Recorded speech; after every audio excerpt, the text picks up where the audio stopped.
There are only 20 seats in Formula One at the time, so being an exceptional driver and standing out are crucial to getting a seat.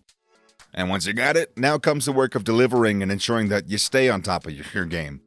But often things don't always work out, as is the case with Mick Schumacher.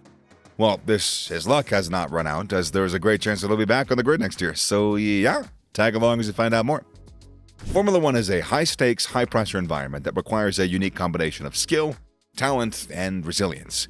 This is why many drivers spend years working their way up to the ranks of lower-level racing circuits, honing their skills and building their reputations. The competition's fierce, and even the slightest mistake or misstep could be costly. For rookies, the pressure is usually intense, and it's absolutely necessary to prove their worth, especially in the first 2 years. Mick has been in and around Formula One pretty much his entire life. His father is the legendary 7-time world champion Michael Schumacher, and it's therefore no surprise that he followed in his father's footsteps. But those are some pretty big shoes to fill, if you ask me. Bearing the Schumacher name means always being compared to your father, and there is an expectation that he'll perform as his father did. That is a lot of expectation, and I think the attention and pressure that he experienced were immense during his 2 years at Haas, and might have contributed to his downfall. Let's take a quick look at Mick's time with Haas. Mick had a tough time in his rookie season with Haas, scoring 0 points in the 2021 season. He struggled with the car and his team's lack of competitiveness, often finishing towards the back of the grid.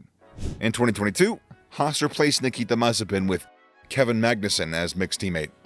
Magnussen out-qualified Mick by 16-6, and due to his inability to keep up with his teammate's speed and racing strategy, Mick frequently lost ground towards the end of the races. However, Schumacher did show great potential and earned his first F1 points by scoring consecutive victories at Silverstone, where he finished 8th, and the Red Bull Ring in Austria with a 6th performance.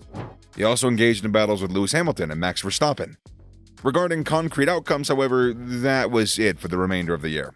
Magnussen's 25 points, which he scored on 7 different occasions, beat Mick's 12-point total by the end of that season. And after the 2022 season, Schumacher's contract with Haas was not renewed. Following months of rumors regarding his future, he was informed by Haas that he would be released from their contract just before the final Grand Prix of the previous season in Abu Dhabi. The team instead signed veteran driver Nico Hülkenberg. Mick's lackluster performance on the track played a significant role in his departure from the team. Despite being given ample opportunities to improve, Mick failed to show any significant progress in his driving skills. Although Mick occasionally showed flashes of brilliance and his potential was obvious, his frequent, expensive, and severe crashes completely obscured it. This made him a liability for the team. For a team with limited funds like Haas, and also in the age of budget caps in Formula One, it's very reasonable to let go. Every penny lost in damages could have been used to develop the car.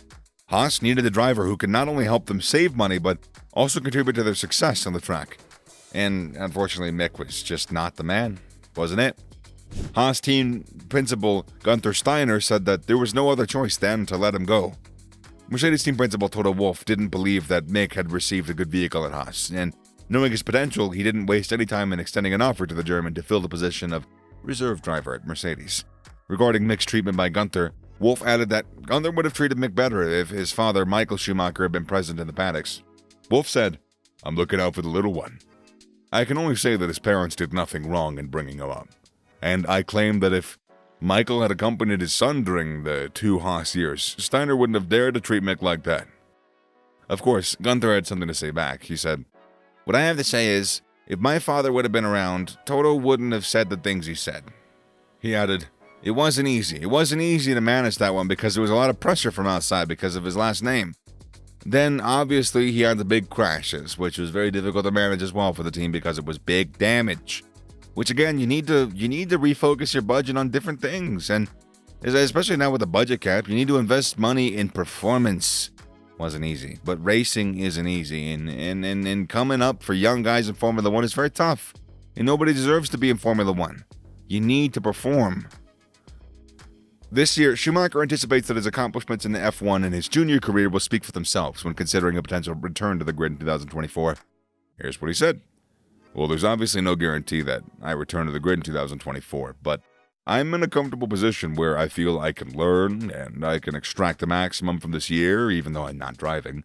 But with the results I've shown in the junior categories, and also in F1, I'm sure there's going to be opportunities. Over the winter, a few people have already mentioned that there's interest, so in that sense, I'm not too worried. So what options for a better car does Mick have? Or, at this point, just a car? Enter Williams, which is technically the junior program for Mercedes.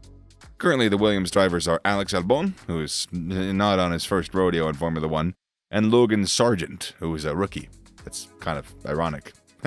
Sargent, a recent graduate of Williams Academy, stepped up to take Nicole Latifi's seat at the team and is currently 5 rounds into his first Formula 1 season.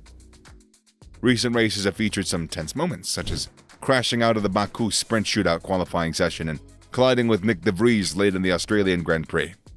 Now, according to German media, Logan Sargent's F1 career may be in jeopardy because Williams management is unhappy with his results, and also because Toto Wolff is pushing for Mick Schumacher to make a comeback at Williams.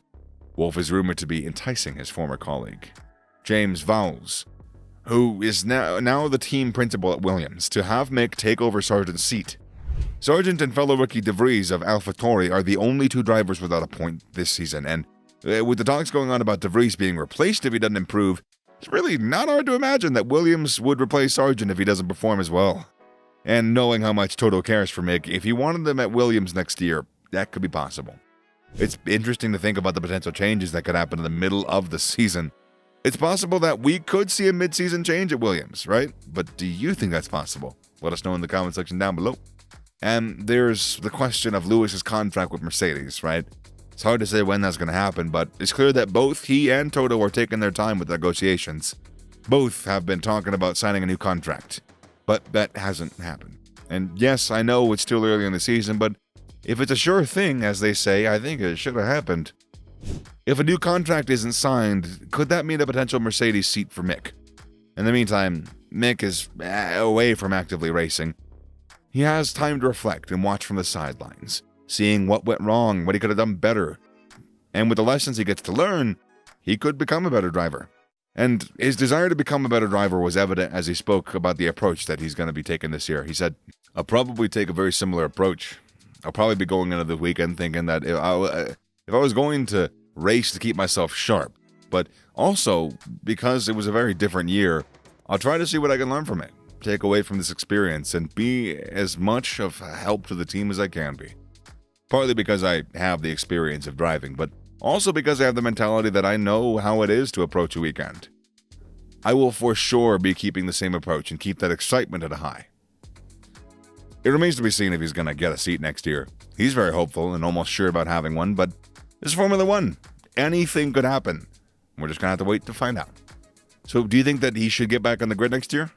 Also, how would he perform in a car better than Haas? Well, Haas isn't a car, but you know, the Haas car. I think you can read between the lines. Let us know in the comment section. Don't forget to subscribe to the channel for more Formula 1 content, and I'll see you next time.